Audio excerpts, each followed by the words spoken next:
अरे कितना कीमती समय मिला है, कितना कीमती समय मिला है, आप समझ नहीं पा रहे हैं, आप समझ नहीं पा रहे, पछताना पड़ेगा बाद में। थोड़ा समय विश्राम किया जाता है, इसको अभ्यास में डाल लो। कई वर्ष हो गए मध्याह्न में विश्राम नहीं, नींद का नहीं, थोड़ा शरीर स्वस्थ होने का, लेट जाना फिर बैठ जाना, फिर टहलना, फिर लेट जाना बैठ जाना, नींद का नहीं। रात्रि में 4 घंटे इसको लेटने के लिए देते हैं बस, बीमार स्थिति में। शायद बीमारी ना होती तो पद्मासन में इसको हम विश्राम देते, पर अब पद्मासन लगा नहीं सकते। शरीर सुख आराम त्याग किए बिना भगवत मार्ग में कोई भी विजितात्मा नहीं हो सकता। रगड़ो, इस शरीर को रगड़ो, हाथ में माला है या काउंटर है, टहल रहे हैं, जब नींद आ रही टहल रहे हैं, सिर्फ 4-5 घंटे शयन के लिए दीजिए। क्या कर पाओगे आगे? यही अवस्थाएं हैं, नवयुवक अवस्था। इसी पर विजय प्राप्त करो, नींद आदि पर, भोजन पर, नींद पर। जानबूझकर 1-2 दिन भोजन छोड़कर भजन पड़े नहीं रहना, कोई जान न पावे कि आप भोजन नहीं किए। पूरी दिनचर्या ज्यों की त्यों होनी चाहिए। जिद्दी स्वभाव, परमार्थ के पथिक का जिद्दी स्वभाव, आराम त्यागी स्वभाव। और शरीर को जैसा बना लो प्रभु वैसे ही है, इसमें जड़ है, कोई अंतर नहीं पड़ता है। रात में सो, दिन में 4 घंटा सोने का अभ्यास बना लो, दिन में सोते रहो। अभ्यास है, चाहे जगने का बना लो चाहे सोने का। आधा आधा कवल रोज बढ़ाते चले जाओ, भोजन आते फैलती चली जाएंगी। आधा आधा कवल रोज कम करते चले जाओ। 24 घंटे में 400 ग्राम अन्न से स्वस्थ शरीर का पोषण हो जाएगा और वो क्रियाशील रहेगा। 400 ग्राम अन्न से काहे को बर्बाद कर रहे हो? आते बढ़ाते चले जा रहे हो। इसको कम करो, कम करो। भोजन 400 ग्राम अन्न से काम चल जाएगा। जिसे भगवत प्राप्ति के बिना आप जिया नहीं जा रहा, तब भगवत प्राप्ति होती है। ये शरीर सुख आराम के त्यागने की, हमें बहुत समय बर्बाद मत करो, समय बर्बाद मत। भोजन कर रहे हो, नाम जब चल रहा है, अंदर पद चल रहा है, कोई भी भोग तुम्हें नहीं फंसा सकता यदि भगवान नाम चल रहा है। समझ ही नहीं रहे, भगवान नाम नहीं जप करना, बस मन मानी आचरण करना है। बड़ी भारी आवश्यकता है शरीर सुख आराम के मिटाने की साधक को। जीवन भर इसी में लगे रहे, जीवन भर। जब से इस मार्ग में चले तो इसी पर है। नींद और भूख दो पर भारी प्रहार रहा है, नींद और भूख। वो भगवान की कृपा से ऐसा, अब तो बहुत भारी रोग से ग्रसित है, लेकिन पीछे मुरारी शरण आए और कहा अल्ट्रासाउंड कराने चलना है, डॉक्टर ने बोला है, तो आज कुछ खाना नहीं। हम कहा आज की बात कर रहे हो? 3-4 दिन से कुछ नहीं गया। जब डॉक्टर वहां देखा तो बोला बाबा पानी पे रहते हो क्या? जो वैसे किया, जानबूझ करके मधुकरी नहीं जाना, 3-4 दिन नहीं पाना। अब देखते हैं भजन कैसे होता है। और यह अभ्यास बचपन से, भूखे रह करके, सर्दी में, गर्मी में, बीमारी में, हर स्थिति में भजन नहीं छूटना, दिनचर्या नहीं छूटने। शयन में जो तुम्हें सुख मिलता है वो तमोगुणी नींद का है। जागृत होकर भजन में अगर समय व्यतीत कर दो, हाँ, जीवन आनंद में। शरीर सुख आराम को नष्ट करने की जरूरत है साधक को। दिन में सोना बंद करो। जो रात्रि में जगते हैं वो सो सकते हैं आधा टाइम, आधा टाइम सोने का टाइम 4 घंटे, तो 2 घंटे विश्राम कर लो। और रात्रि में ऐसी सेवाएं करो कि 1-2 घंटा उसमें विश्राम कर लो, 4 घंटे से काम। और जो रात्रि में चैन से सोते हैं, दिन में मत सो। दिन में टहलो, माला लो और अपने ही कमरे में टहलो, बंद करके कमरा, अपने ही अंदर टहलो, खूब नाम जप करो, मंत्र जप करो। देखो कैसा आनंद आता है कि अरे तेरा समय जा रहा है, पता नहीं आगे कौन सा रोग आ जाएगा, कौन सी घटना घट जाएगी, तू भजन करने लायक रहे या ना रहे। आज भजन कर लेगा तो कल, बता रहे हैं ना, हर समय मन उत्साहित रहता है। तभी हम कह रहे हैं कि भजन करोगे तो मरते दम तक तुम्हारा उत्साह नष्ट नहीं होगा, उत्साह संपन्न। कितना आनंद रहता है, मन से भगवत आराधना शुरू हो जाती है, मन से पाठ शुरू हो जाता है, मन से परिक्रमा शुरू हो जाती है। हमें लगना है, आराम शब्द जीवन में नहीं। सीधी बात समझो, जब तक भगवत प्राप्ति नहीं तब तक आराम नहीं। राम काज कीन्हे बिनु मोहि कहां विश्राम। बिल्कुल जिद्दी स्वभाव बनाना पड़ेगा। शरीर, आलस्य, प्रमाद, भोग, नाना प्रकार की खान पान सामग्री, तो भगवान कहते फिर मेरी प्राप्ति की विजितात्मा बनो। आराम है, राम काज कीन्हे बिनु मोहि कहां विश्राम। समुद्र पार कर रहे, मैनाक जी प्रकट हो गए, थोड़ा विश्राम कर लो। बोले नहीं, राम काज कीन्हे बिनु मोहि कहां विश्राम। मोहि कहां विश्राम। सेवक सुख चाह, मान भिखारी, व्यसनी धन, शुभ गति व्यभिचारी, कभी नहीं। सर्वभूतात्म भूतात्मा, संपूर्ण प्राणियों के साथ आत्मवत व्यवहार करे, सब में मेरा प्रभु विराजमान है। जैसे हमारे किसी शरीर के अंग में चोट लग जाए तो हमें ही लगती है, ऐसे संपूर्ण चराचर जगत में जब हम किसी को दुखी देखे तो हमारा हृदय दुखी हो जाए। कैसे इसके दुख को, इसे सर्वभूतात्म भूतात्मा कहते हैं। जो योगी होता है वो सबको सुख पहुंचाने की चेष्टा करता है, किसी को भी दुखी देखकर उसका हृदय व्याकुल हो जाता है। साधन में स्वाभाविक प्रवृत्ति नहीं होती, लगाना पड़ता है, इसलिए उद्देश्य दृढ़ रखो। अब हमको इसी जन्म में भगवत प्राप्ति करनी है। हम प्रियालाल की शरण में हैं। हमारा एक एक मिनट बड़ा कीमती है। हर मिनट में, हर सेकंड में हमें नाम जप करना है और प्रभु के भरोसे रहना है। कम सोना है, कम खाना है, कम बोलना है। 3 बातें पकड़ो। कम सोना, इसका अभ्यास बना लो। कम खाना, इसका अभ्यास बना लो। और कम बोलना, इसका अभ्यास। ये 3 बातें जीवन में साधक के बिल्कुल सरलता पूर्वक आ जानी चाहिए। मिताहार, मित भाषण और नियमित शयन। शयन से बचो, ये बहुत जहर है। नींद बहुत जहर है। निद्रा आलस प्रमादोत्थम तत्तामस मुदाहृतम। इसको एक सीमा में बांध दो। 3 घंटे, 4 घंटे, 5 घंटे, बस 24 घंटे माला, काउंटर, वाणी, सेवा, टहल रहे हैं। सो नहीं सकते, आराम नहीं कर सकते, नहीं कर सकते। ये अभ्यास बनाओ, तभी आगे बढ़ पाओगे। सत्संग रोज सुनते हो, देखो तुम्हें जो डांट लगती है, तुम्हें बहुत प्यार करते हैं। प्रभु बहुत प्यार करते हैं, इसलिए डांट लगवा रहे हैं, इसलिए आपको सत्संग सुना रहे हैं। ये जीवन सार्थक कर लो, नहीं तो बहुत पछताना होगा। हम पशु पक्षी के जीवन में साधना नहीं कर पाएंगे। कैसे हमारा चिंतन बदले। भगवान ने अगला शब्द का मदगत प्राणा। प्राण जिसके मेरे में समर्पित है। प्राण समर्पित का मतलब है प्राण वायु को लेकर प्रधान है। भोजन न मिले, जल न मिले तो भी हम जीवित रह सकते हैं काफी समय तक, क्योंकि प्राण वायु। प्राण बलवान पुष्ट होते हैं अन्न और जल से, लेकिन प्राणों की सत्ता वायु से है। ये जो श्वास प्रश्वास है, भोजन हमें 4-6 दिन न मिले तो आराम से दिनचर्या चल सकती है। पानी 8-10 दिन न मिले तो भी दिनचर्या चल सकती है। ऐसा नहीं कि मर जाएंगे, लेकिन 2 मिनट वायु ना मिले तो मर जाएंगे। 2 मिनट वायु ना मिले तो प्राण नष्ट हो। प्राण का सीधा संबंध वायु श्वासों से है।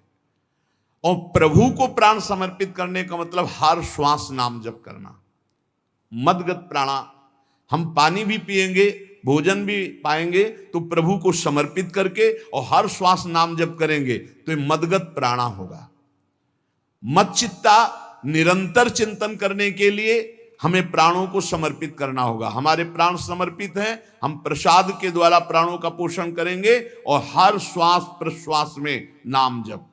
श्वास ऊपर गई तो नाम जप, श्वास नीचे गई तो नाम जप। बोधयंता परस्परम। यदि हम किसी से बात करेंगे तो अपने प्रभु की चर्चा करेंगे। उसी प्रभु की चर्चा का कथन, कथयंतश्च माम नित्यम, केवल भगवत चर्चा करेंगे। केवल। कभी कभी ये लोक कल्याण की भावना भी प्रपंच में उतार देती है। निवेदन है कि यहां कोई लोक वार्ता का प्रश्न लेकर के नावे, एक जगह तो बख्श दो जहां केवल भगवान के संबंध की चर्चा होने दो। श्रीधाम वृंदावन में आप आए हो तो प्रिया प्रीतम की चर्चा का प्रश्न करो, प्रिया प्रीतम की चर्चा सुनो, निहाल हो जाओगे। तुष्यंत च रमंत च, उसी में आनंद और संतोष होता है। भगवत चर्चा हुई और उसी में रमण करे। एक जगह तो रखो जहां तुम केवल प्रभु की चर्चा सुन सकते हो, प्रभु की चर्चा कर सकते हो। प्रपंच का तो बहुत विस्तार है। कथयंत च माम, माम भगवान कह रहे हैं, कथयंत च माम नित्यम तुष्यंत च रमंत च। चलते हैं हम भगवत मार्ग में, फैल जाते हैं फिर दुविधा युक्त संसार प्रपंच में। केवल भगवत चर्चा, कथयंत च माम, भगवान केवल माम, मेरा, प्रियालाल की सिवा और कोई चर्चा नहीं। बार बार बोर्ड लगवा देते हैं, श्यामा श्याम की चर्चा के सिवा यहां कोई चर्चा न की जाए। आपको अगर आशा है कि यहां से कोई काम बनते हैं तो हम पहले आपको बता देते हैं, हम असमर्थ हैं, हमारे में कोई सामर्थ्य नहीं है। हम केवल प्रभु की चर्चा करते हैं, प्रभु का नाम जपते हैं, प्रभु के लिए जीवन है, बस इतनी बात है। जो प्रभु में डूबना चाहता है वो आए, स्वागत है। इसके अलावा ना कोई आशीर्वाद, ना कोई तंत्र मंत्र, ना कोई जंतुर, ना किसी भी तरह की कोई ढांढस वृत्ति बना सकते हैं कि जाओ तुम्हारा ये ठीक हो जाए, तुक्का लग जाए, ठीक हो जाए, तुम्हारे भाग्य की बात है। यहां से कोई चमत्कार नहीं, यहां एक ही चमत्कार है, मलिन मन को श्री भगवान में लगा देना, जीवन को जीवन मुक्त अवस्था में पहुंचा देना। निर्विकारता की स्थिति प्राप्त करने के लिए साधु समागम है। भगवान का आदेश है, यदि मुझे अनुभव करना चाहते हो, इसी जन्म में परमानंद की प्राप्ति करना चाहते हो, तो मय्येव मन आदत्स्व मयि बुद्धिम निवेश है। कैसे करोगे? तो भगवान कह रहे मत चित्ता, मेरे में चित्त लगाओ। चित्त कैसे लगेगा? चूंकि हम प्राणों से बहुत प्यार करते, देह प्राण ते प्रिय कचुनाई, इसलिए भगवान को कहना पड़ा प्राण मेरे को समर्पित करो। कैसे समर्पित करें? जो खाओ पियो भगवान को भोग लगा के, और रात दिन नाम जप में, हर श्वास में भगवत चिंतन। अगर वार्ता करनी तो बोधयंता परस्परम कथयंतश्च माम नित्यम, केवल मेरी चर्चा। बड़ा दुर्लभ हो रहा है, भगवत चर्चा होना बड़ा दुर्लभ हो रहा है। भैया ये सब सुनहु भरत भावी प्रबल, बिलख कहो मुनिनाथ, हानि लाभ जीवन मरण जस अपजस विधिहात। जब कर्मों का फल भोगने का आया तो महात्मा जी, और जब पाप कर्म करने जा रहे थे तो पूछ लेते हमसे कि हम पाप कर्म करने जा रहे हैं, आपकी अनुमति है क्या? तब नहीं, तब किसी ना भगवान की याद की, न गुरु की याद की, मनमानी आचरण किए। तो अब भोग आया है, अब भोग लो, उसको भोगना पड़ेगा, वो यहीं मिलेगा तुम्हें। पति पत्नी परिवार संसार मित्र, इन्हीं में सब कलह अशांति मारपीट नाना प्रकार का। अरे पूछो मत, भगवान के चरणों का जब तक आश्रय नहीं लोगे तो यहां का ये प्रेम विवाह, यहां का प्रेम तुम्हें शांति प्रदान नहीं कर सकता। भगवत भाव रखोगे, हर परिस्थिति को शांति पूर्वक निर्वाह। ये जीवन काटना भी एक कला है। मनुष्य जीवन कोई पशु जीवन नहीं है। अगर अध्यात्म नहीं तो आप इसको जी नहीं सकते, आप इस जीवन को नहीं जी सकते। अशांत रहोगे, क्लेशित रहोगे, परेशान रहोगे। जीवन की कला है द्वंद्वों में समता, संपूर्ण जगत में रहते हुए ममता रहित हो जाना, संपूर्ण क्रियाएं करते हुए अहंकार रहित हो जाना। अभी जीवन मुक्तता का आनंद आ जाए तो मत चित्ता मदगत प्राणा बोधयंता परस्परम कथयंत च माम नित्यम तुष्यंत च रमंत च। हमारा उद्देश्य भगवत प्राप्ति का है। जो भगवत संबंध से भगवत प्राप्ति करना चाहता है उसके लिए दरबार खुला है, फ्री है, कोई फीस नहीं है, कोई शर्त नहीं है। तुम कौन हो, कहां के हो, कोई मतलब नहीं। आपका केवल संबंध भगवान के संबंध से वार्ता होगी तो यहां हो सकती है। इसलिए सावधानी होकर हमारे समय को निरर्थक ना किया जाए। बहुत कीमती समय, जब प्रश्न होता है तो फिर उस पर चर्चा करनी ही होती है। हमें सिर्फ भगवान का आदेश है, कथयंतश्च माम नित्यम तुष्यंत च रमंति च। उसी में संतोष करना, उसी में रमण करना है। हमारा भरण पोषण श्री प्रिया जी से होता है, किसी व्यक्ति से नहीं होता है। हमारे यहां श्री श्यामा श्याम विराजमान है, उनका पूरा जगत है।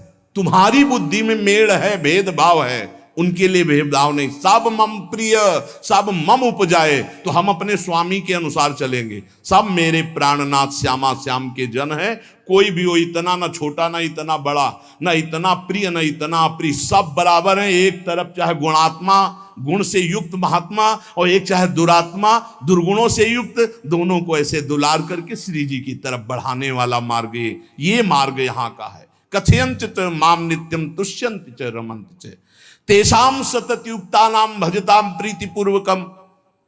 जो सतत प्रेम पूर्वक मेरा भजन करता है, भगवान कह रहे ददामि बुद्धि योगम तम, उसकी बुद्धि का योग मैं करा देता हूं। ये खास बात हुई, लगाने की चेष्टा हमने की मन बुद्धि को, और भगवान आकर मन बुद्धि में विराजमान हो गए।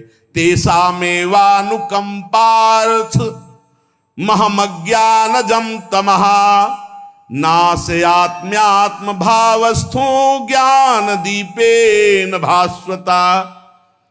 भगवान कृपा करके उसके हृदय में ज्ञान प्रकाशित कर दिया। जब कोई सतत भजन करता है, प्राण प्रभु को समर्पित कर देता है, चित्त प्रभु में लगाए हुए प्रभु की चर्चा, भगवान उसके अंदर ज्ञान प्रकाशित कर देते, तो वो अनात्म भाव जो देह भाव था उसका नाश हुआ और वो भगवत भाव में स्थित हो जाता है। भगवान कह रहे हैं मत चित्तः सर्वदुर्गाणि मत प्रसादात् तरिष्यसि। जब कोई मेरे में चित्त लगाता है तो मेरी कृपा से सारे दुर्गुणों का नाश हो जाता है। महात्मा तो भगवान बनाते हैं। करो सत्य ते साधु समाना, मैं उसे साधु बनाऊं। हमारा कर्तव्य, हमारा चित्त प्रभु में लग जाए। मेरा चिंतन करो, भगवान का आदेश है, बस खास बात है चिंतन। हमारी प्रारंभ से विशेष श्रद्धा इसी बात में रही गुरु शब्द पे, कि रात दिन कोई भी चेतना युक्त क्षण ऐसा ना जाए जिसमें भगवत विमुखता हो। बस इसी बात की साधना जीवन भर रही। प्रारंभ में गुरुदेव ने कह दिया जब तक चेतना है तुम्हारे में, तो तुम्हारा जागृत अवस्था का चेतना युक्त एक भी क्षण व्यर्थ नहीं जाना चाहे। तो गुरु कृपा से यही प्रयास रहा है कि हमारा एक भी मिनट भगवान से विमुख न जाए। पूर्व में ऐसी स्वभाव वृत्ति बनाई थी कि लोगों को ये शंका होती थी कि ये बोल पाते हैं कि नहीं बोल पाते हैं, अर्थात इनके वाणी है कि नहीं है, मूक मौन, जटाओं का बोझा, एक वस्त्र, बस शांत। बुलाया गया, घंटा बजा तो पहुंच गए, प्रसाद ले, उसमें एकांत, हर समय मंत्रा। कथा में बैठे हैं, अनुकूल वचन आया तो सुन लिया, नहीं पूरा का पूरा सत्संग ऐसे ही चला गया। हमारा मंत्र चल रहा है, एक क्षण भी मंत्र से बिलग नहीं। हमारा कर्तव्य है केवल चिंतन। चिंतन करोगे तो अभी मुक्त हो, अभी परिणाम में नहीं। अभी हम राधा बोल रहे हैं, अभी प्राण निकले, अभी श्री जी के पास पहुंच जाएंगे। भगवान की कृपा का बल और साधन का तुम्हारा पूरा प्रयास प्रयत्न, ध्यान रखो, दो से सिद्धि प्राप्त होती है। भगवान की कृपा का बल और आपकी पूरी साधना का प्रयास प्रयत्न, कायरता नहीं। भगवान की कृपा का बल और तुम्हारा पूरा प्रयास, पूरा प्रयत्न। देखो भगवान की दर्शन वृत्ति हृदय में जागृत हुई ध्रुव जी के पद को लेकर, कामना को लेकर। मैं भगवान का साक्षात्कार करूंगा, उनसे वरदान मांगूंगा कि मुझे सबसे श्रेष्ठ पदवी की प्राप्ति हो। चले, भगवान नारद जी मिले। पहला प्रलोभन, चलो अभी तुम्हें इस सम्राट पद पर नकार दिया। फिर भय, सांप हैं, बीछी हैं, जंगल के बड़े, और फिर यक्ष राक्षस, न जाने कौन कौन है। तुम अभी बालक हो, तुम्हें खा जाएंगे, तुम क्या तपस्या करोगे, क्या भजन।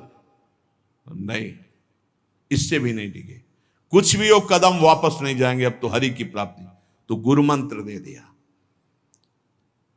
6 महीने बहुत ही देह भाव रहित होकर उच्च कोटि की साधना की। बालक होने पर यही मथुरा में, मधुपुरी में देह भाव रहित होकर के, क्योंकि जंगल में ऐसे ऐसे मच्छर बड़े बड़े ना, एक मच्छर मारे तो पूरा होश खराब हो जाए, पूरी चेतना जागृत। तो उस 5 वर्ष के राजकुमार के शरीर में कितने मच्छर चिपके रहे होंगे, क्या क्या भयावह। हमने तो सैनपुर में देखा, आसन लगाए बैठे, काला नाग सांप ऐसे फुसकार रहा है। पूरा दृढ़ निश्चय है कि अगर ये काटने का समय है तो काट लेगा, नहीं काटना तो बिल्कुल नहीं काटेगा, बैठे रहो। वो ऐसे पास से निकल गए, छाती से भी निकल गए हैं। निश्चय कि अगर काटना है काट। सैकड़ों बिच्छू, कभी ऐसे डंक नहीं मारा। और अगर काटना हो मारना हो ना तो बढ़िया महल में बैठे हो तो वहां जाके काट लेंगे। ध्रुव जी अपनी निष्ठा से कभी नहीं विचलित हुए। अब जब भगवान सामने आए तो आखिरकार 5 वर्ष के बालक घबरा गए। भगवान का तेज, भगवान का रूप, भगवान की महिमा। भगवान मुस्कुराए, कृपा दृष्टि से देखे, बल मिला, भगवान को देख पा रहे हैं। अब मन में आया कि मैं स्तुति कैसे करूं, क्योंकि कोई ज्ञान तो है नहीं। भजन किया, भगवान की प्राप्ति हो रही, लेकिन अब कोई ऐसा ज्ञान तो है नहीं जिससे भगवान का स्तवन करे। भगवान की तरफ देख करके कुछ कहना चाहते हैं, पर क्या भगवान को कहें ये ज्ञान नहीं। तो भगवान ने अपने ज्ञान स्वरूप शंख का ध्रुव जी के कपोल पे स्पर्श करा दिया। जो भगवान कह रहे, ज्ञान तो मेरी कृपा से होता है।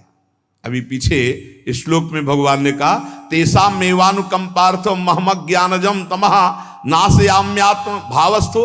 अनात्म भाव का ये जो आत्मस्वरूप अनात्म देह में भाव आ गया है, इसके नाश का जो ज्ञान होता है ये भगवान की कृपा से होता है। जे भी संग छुआया दिव्य ज्ञान और भगवान की दिव्य स्तुति की। तो ये देखा जाता है कि भगवान की कृपा से ही साधक में दिव्यता आती है, दिव्य ज्ञान आते हैं। पर प्रयत्न अपना होना चाहिए। प्रयत्न था तभी तपस्या में आए, नहीं तो प्रलोभन में फंस जाते या भय में डर जाते।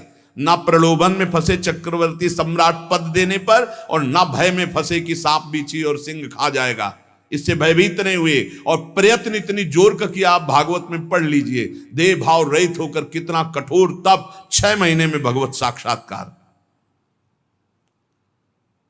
आत्मबल, भगवत कृपा बल। ये मन है बहुत डराता है, कैसे जिएंगे, बुढ़ापे में कौन सेवा करेगा, क्या दुनिया का प्रपंच खड़ा कर देता है। इसको इसी ज्ञान से काटो, भगवान है ना, भगवान सब करेंगे। भगवान के लिए हमने जीवन दिया है, ये जीवन भगवान के लिए हार। अरे दिव्य हो जाओगे, रिद्धियां सिद्धियां हाथ जोड़े खड़ी रहेंगी। भगवान जानते हो क्या भगवान है। हम एक बार भगवान के नाम पर अपने आप को न्यौछावर तो करके देखें, पर यह अहंकारी जीव मानता नहीं है। ये अहंकार का बल लिए रहता है। आसुरी प्रकृति है ये अहंकार। अहंकारम बलम दर्पम कामम क्रोधम च संश्रिताः। जिसके अंदर ये आसुरी प्रवृत्ति अहंकार होता है, उसमें काम क्रोध लोभ ये भरपूर होते हैं। कहां से भगवत प्राप्ति हो। जहां ये दुश्मन रहते हैं वो घर तो तुमने सुरक्षित दे रखा है दुश्मनों को। आसुरी प्रकृति को तुमने, अहंकार को अपना स्वामित्व दे रखा है। मैं वो अहंकार जिसके साथ प्रकृति लगती है। जब अहंकार और बढ़ जाता है तो ईश्वरोहम अहम भोगी सिद्धोहम बलवान सुखी। तरंग से समुद्र नहीं होता, समुद्र से तरंग होती है। हम जितने भी हैं सब तरंग हैं उस परमात्मा की।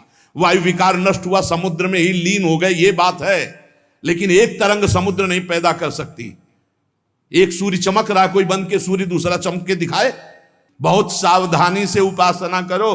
ये अहंकार, भगवान कह रहे हैं, भगवान ये जो अहंकारम बलम दर्पम कामम क्रोधम च संश्रिताः, इस अहंकार को नहीं मिटाया तो ये अनुभव कराने लगता है और 4 बोलने लगते हैं कि आप तो भगवान हैं। तो धर्म सम्राट करपात्री जी, इतने सिद्ध महापुरुष, और विश्वेश्वर विश्वनाथ जी की स्थापना करके रात दिन आराधना, काशी में बड़े बड़े सिद्ध महापुरुष भगवान शिव की आराधना करते, बड़े बड़े सिद्ध महापुरुष भगवती अम्बा की आराधना करते। ये कौन सा ज्ञान प्रकट हो जाता है जो भगवत स्वरूपों का अपमान होने लगता है। मुझे यही समझ में नहीं आता। गुरु रूप से हमें शास्त्र के आचरण देने आए, मनमानी भ्रष्टाचार सिखाने नहीं आए।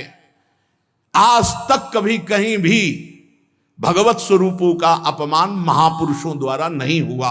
महापुरुष और भगवान में अंतर नहीं, पक्का मुझे विश्वास, हम तो चराचर जगत को भगवत स्वरूप मानते हैं, लेकिन आचरण कराने के लिए आचार्य गुरुदेव जैसे चले हैं वैसे ही चलना होता है।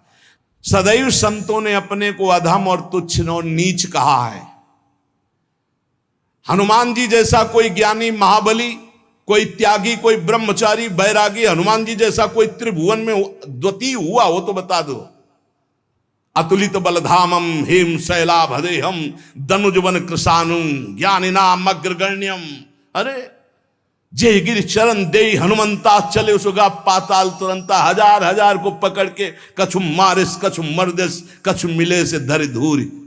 अब विभीषण जी से कैसे परिचय बता रहे, प्रात ले जो नाम हमारा तेहि दिन ताहि ना मिले आहारा, असमय अधम सखा सुनु मोहु पर रघुबीर। क्या दैन्यता का स्वरूप हनुमान जी महाराज।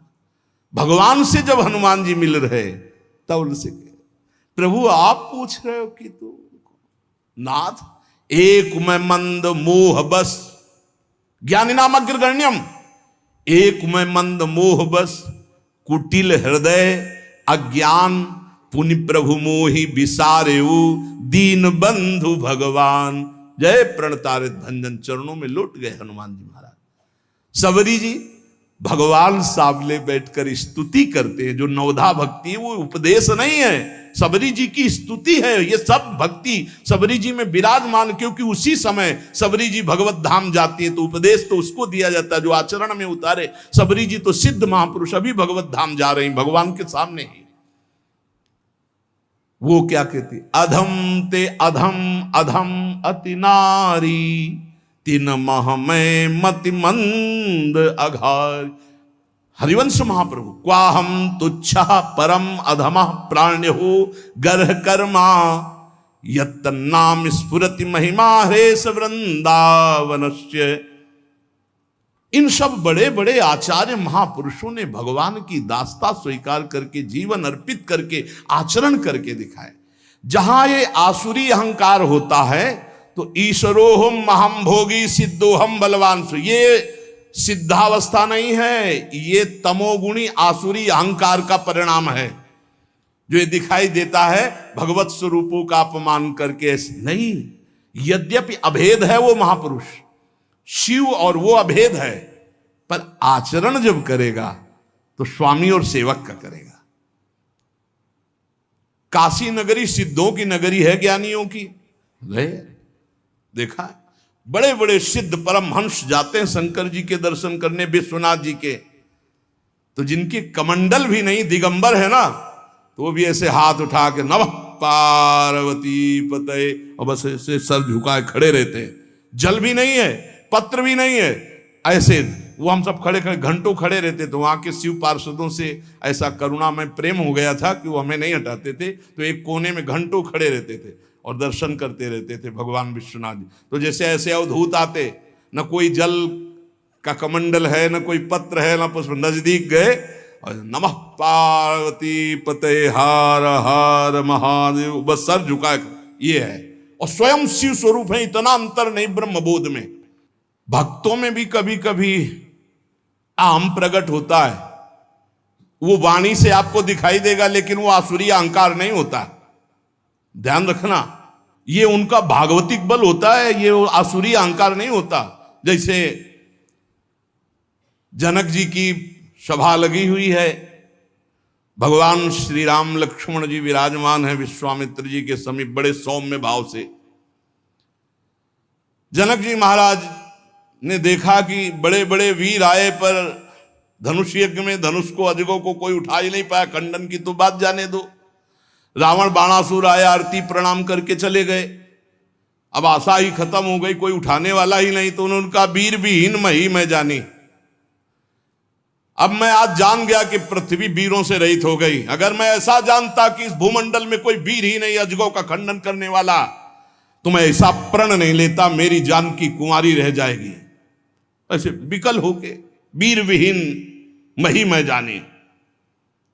जनक जी ने इतनी बात जे ही कही तो लक्ष्मण जी कूद पड़े सिंह शावक की तरह उछलकर और कहा कि जहां रघुकुल भूषण भगवान श्री राम विराजमान हो जनक, ये बड़ी तुमने निराशापूर्ण बात कैसे कह दी? तुमने ऐसी बात कह दी जहां रघुकुल भूषण भगवान श्री राम विराजमान है। ताल ठोकी और कहा अगर इनका इशारा हो जाए, समझो, जो तुम्हारी अनुशासन पाओ, कंदुकियू ब्रह्मांड उठाओ, काचे घट जिमी डारों फोरी, सकऊं मेरु मूलक जिमी तोरी, कमल नाल जिमी चाप चढ़ाऊं, जो जन सत प्रमाण ले धाऊं। हे जनक, जहां रघुनाथ जी विराजमान होते वहां ऐसी बात नहीं कहते, तुमने ऐसी बात कैसे कह दी? अगर मेरे स्वामी का आदेश हो जाए अभी तो पूरे ब्रह्मांड को कच्चे घड़े की तरह तोड़ दूं। ये अजगौ पुराना 100 योजन एक बार में दौड़ते हुए जाऊं और इसको ऐसे कमल लाल की तरह तोड़ दूं, मेरे स्वामी का आदेश हो। यह अहंकार नहीं है। पहली बात कही, जो तुम्हार अनुशासन पावो, अगर मेरे प्रभु श्री राम की आज्ञा हो जाए। और लक्ष्मण जी ने एक बात और कही कि तोरों छत्रक दंड जिमि तव प्रताप बलनाथ, आज के बाद कभी धनुष स्पर्श नहीं करूंगा यदि मेरी बात झूठी हो जाए। आपके प्रताप से इसे बरसाती छत्ते की तरह तोड़ दूं इस अजगौ को, अगर आपका आदेश हो। तव प्रताप बलनाथ, यह अहंकार नहीं है, यह भक्त का भगवत प्रताप है। दशानन कह रहा है, अरे मुझे क्या भय, तेरी सभा में अगर कोई वीर हो तो मेरा पैर उठा दे, मैं राम जी का एक छोटा सा सेवक हूं। तू मेरे प्रभु को बार बार मनुष्य कह रहा है, मैं जिनका सेवक हूं। तेरी सभा में तू जो अपने सभा बलों के बल पर बलवान होकर कहता है कि ये सब आहार है, तो मैं उनका एक छोटा सा दूत हूं। अगर कोई मेरा पैर उठा दे तो जानकी जी को राम जी हार जाएंगे, वापस चले जाएंगे। राम प्रताप सुमिरपन रूपा। सभा में पैर हाहाकार मच गया। जब स्वयं दशानन उठा तो मारा घूसा, 4 मुकुट राम जी के चरणों में गए। राम जी के चरणों में झुक, तब तेर बचेगा, मेरे चरणों में झुकने से नहीं। कोई उठा नहीं पाया। ये अंगत का अहंकार नहीं, ये भक्त का भगवत प्रताप होता है। राम प्रताप सुमेरी परण रूपा। राम प्रताप हरिवंश प्रताप जानत है, हरिवंश प्रबोध प्रमाणत है, हरिवंश सर्वस्व है तिनके, सुख संपत्ति दंपति जो जिनके। लक्ष्मण जी कह रहे, सकऊं मेरु मूलक जिमि तोरी, जैसे मूली तोड़ दिया जाता 4 लाख योजन का सोने का पहाड़ सुमेरु, ऐसे उखाड़ के तोड़ के फेंक दूं। भगवान अपार सामर्थ्यशाली, और जो भगवान में चित्त जोड़े अपार सामर्थ्यशाली। हम लोग कभी कभी अहंकार और प्रताप के भेद को नहीं समझ पाते। महापुरुषों में अहंकार नहीं होता, वो भगवत प्रताप होता है। जो आसुरी अहंकार है वो तो भगवान की शरणागति से नष्ट हो जाता है। भगवान का प्रताप भक्तों के जीवन में उदय होता है। भगवान बहुत कृपालु हैं, बड़ी करुणा की है, अपना मार्ग हमें देने के लिए सत्संग दे रहे हैं। कथन श्रवण का सौभाग्य मिला है। इसी जन्म में हमें भगवत प्राप्ति करनी है। अपार बलशाली माया को परास्त करने का बल केवल भगवान की कृपा से प्राप्त होता है। इसलिए नाम जप करो, भगवत लीला गायन गुणगान करो और भगवान से प्रार्थना करो कि मेरा अहंकार आपके चरणों में समर्पित हो जाए। सारा दोष इसी अहंकार का है। ये संस्कृति मूल शूल प्रद नाना, सकल शोकदायक अभिमाना, ताते करें कृपा निधि दूरी, सेवक पर ममता अति भूरी। हमारे ऊपर बहुत प्यार है प्रभु का, हम उस प्यार के बल से अहंकार को प्रभु के चरणों में समर्पित करके इसी जन्म में जीवन मुक्त हो जाए। शेष चर्चा आगे। श्री राधा वल्लभ लाल की जय।